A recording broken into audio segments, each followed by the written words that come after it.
শাসক দলের নেতা নেত্রীরা আছেন তারা মানুষের মধ্যে একটা ভুল বার্তা কিংবা ভুল বুঝিয়ে তাদেরকে মিসগাইড করার চেষ্টা করছে।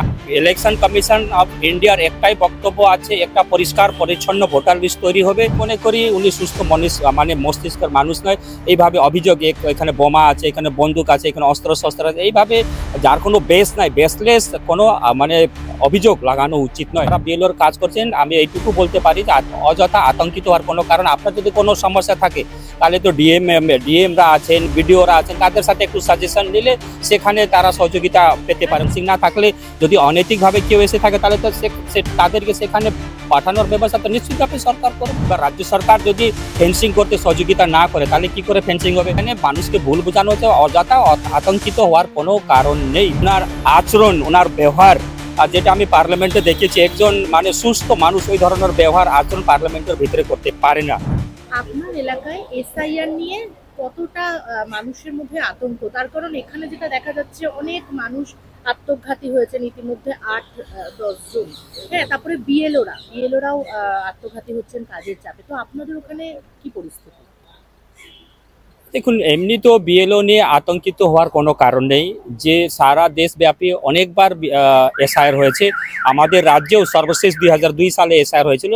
আমি নিজে বিএলও ছিলাম। আমি যেহেতু প্রাইমারি স্কুলের শিক্ষক, আমিও বিএলও ছিলাম। সেরকম আতঙ্কিত হওয়ার কারণ আগেও ছিল না, এখনো নেই। অযথা যারা শাসক দল তারা মানুষের মধ্যে একটা আতঙ্ক সৃষ্টি, একটু ভুল বোঝানোর চেষ্টা করছে। আতঙ্কিত হওয়ার কোনো কারণ নেই। সুন্দরভাবে ভোরে জমা করে দিয়ে সুন্দর আমাদের এলাকাতে সুন্দর সুষ্ঠুভাবে চলছে। কিন্তু কোনো কোনো জায়গায় যারা শাসক দলের নেতা নেত্রীরা আছেন তারা মানুষের মধ্যে একটা ভুল বার্তা কিংবা ভুল বুঝিয়ে তাদেরকে মিসগাইড করার চেষ্টা করছে। আমরা সবাইকে বলছি যে আপনাদের মিসগাইড কিংবা অন্যর গুজবে, অন্যর কথায় কান দেওয়ার দরকার নাই। যেটা আছে বিএলওরা যা বলছেন সেটা সুন্দরভাবে করুন। অযথা আতঙ্কিত হওয়ার কোনো কারণ নেই। কিন্তু তৃণমূল কংগ্রেসের যেটা দাবি যে 2002 সালে যখন লাস্ট এসআইআর হয়েছিল সেটা 2001-এর নিরিখে হয়েছিল, 2001-এর ভোটার তালিকা। কিন্তু এবছর হচ্ছে 2025-এর, হচ্ছে 2002-এর নিরিখে। তারপরে তো বহু লোকের নাম অ্যাড হয়েছে ভোটার লিস্টে বা অন্য জায়গা থেকে এসেছে। তো এত তাড়াহুড়ো কি দরকার ছিল মাত্র 2 মাসে? দেখুন, তাড়াহুড়োর কোনো ব্যাপার নেই। এইখানে ইলেকশন কমিশন অফ ইন্ডিয়ার একটাই বক্তব্য আছে, একটা পরিষ্কার পরিচ্ছন্ন ভোটার লিস্ট তৈরি হবে এবং পরিষ্কার পরিচ্ছন্ন এইখানে ভোট হবে। তো এর মানে এই নয় যে নাম কাটা পড়ছে, কেননা এখানে স্পষ্টভাবে বলা হয়েছে যে যারা মৃত ভোটার, এখনো ভোটার তালিকায় তাদের নাম রয়েছে, তাদের নামগুলো কাটা, এবং যাদের হয়তো 2-3 জায়গায় নাম আছে তাদের নাম কাটা। এবং মনে করেন যে আমি এই বুথে থাকি, নাম আছে আমার, কিন্তু আমি পার্মানেন্টলি অন্য জায়গায় শিফট হয়ে গেছে, আমি আর এই বুথের সাথে আমার কোনো সম্পর্ক নেই, অথচ তাদের নাম এই বুথে রয়ে গেছে, সেই নামগুলো কাটা পড়বে। এখানে মানুষকে ভুল বোঝানো হচ্ছে। অযথা আতঙ্কিত হওয়ার কোনো কারণ নেই। এবং যাদের নাম মনে করেন যে কোনো কারণে 2-4-5 জনের নাম কাটা পড়ছে, সেটা তো ক্লেম এবং অবজেকশনের সময় আছে আপনার কাছে। যেরকম 4ই নভেম্বর এসআইআর কাজ শুরু হয়েছে, 4ই ডিসেম্বর অবধি চলবে। তারপরে একটা প্রভিশনাল ভোটার লিস্ট তৈরি হবে। আপনারা ভোটার লিস্ট দেখে ওখানে দেখবেন যদি কারো নাম না থাকে, কোনো কারণে বাদ পড়ে, তা অনেক সময় দেখবেন যে ভোটার আই কার্ড আছে কিন্তু ভোটার লিস্টে নাম নেই। এই সময় অনেকবার আমরা দেখেছি, কিন্তু তারা পরে ভোটার লিস্টে নাম তুলেছে। তো কারো যদি সেরকম কোনো কারণে বাদ, তাহলে তো না, অবজেকশন ক্লেমের সময় আছে আপনার কাছে, 1 মাস সময়, সেখানে নাম উঠবে আপনাদের। তো অযথা আতঙ্কিত হওয়ার কোনো কারণ নেই। আপনি বললেন নিজেও বিএলও ছিলেন, তো এই যে কাজের চাপে 3-4 জন বিএলও আত্মঘাতী হলেন, ওরা বলছে যে আমরা পারছি না। তো আপনার এক্সপেরিয়েন্স কি সেটা? দেখুন, আমি তো নিজে বাড়ি বাড়ি গিয়েছিলাম। আমি হান্টাপাড়া চা বাগানের স্কুলের শিক্ষক, আমি বাড়ি বাড়িতে গিয়েছি। এইখানে আমিও বলবো সম্মানীয় যারা বিএলওরা আছেন তাদেরকে অযথা আতঙ্কিত হওয়ার দরকার নেই। বাড়ি বাড়িতে গিয়ে ফর্ম বিলি করা আছে এবং ফর্ম ফিল আপ হয়ে যাবে, সেটাকে কালেকশন করে দিয়ে তারপরে কাজ আছে। তো হয়তো কেউ এটাকে মনে করেন যে অন্যভাবে নিচ্ছে, কীভাবে নিচ্ছে, কিন্তু কাজ তো সুষ্ঠুভাবে হচ্ছেই।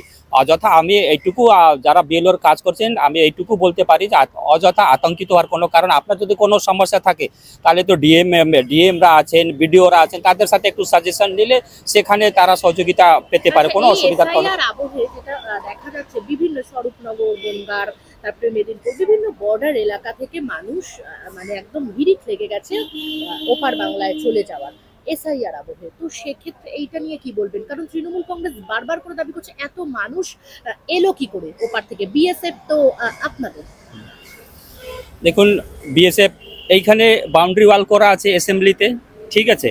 তো এখান থেকে কেউ যদি টপকে চলে যায়, ঠিক আছে, কিংবা এখানে মনে করেন আমার বাড়ি আছে, বাড়িতে আমি কোনো বাউন্ডারি ওয়াল করে নিই, তার মানে কি আমার বাড়িতে ঢুকে কেউ অন্য জিনিসপত্র নিয়ে চলে যাবে? এটা কি হতে পারে? আমার মনে করেন আপনার বাড়ি আছে, বাউন্ডারি ওয়াল নেই, আপনার বাড়িতে টিভি আছে, কে তুলে নিয়ে যাবে? তা যে তুলে নিয়ে যাবে তাকে আপনি চোর আখ্যা দেবেন না? কোনো জিনিসপত্র তুলে নিয়ে গিয়ে আপনি আখ্যা দেবেন না? তো অন্য দেশের লোক যদি অনৈতিকভাবে এখানে এসে থাকে তাহলে কেন আসবে এখানে?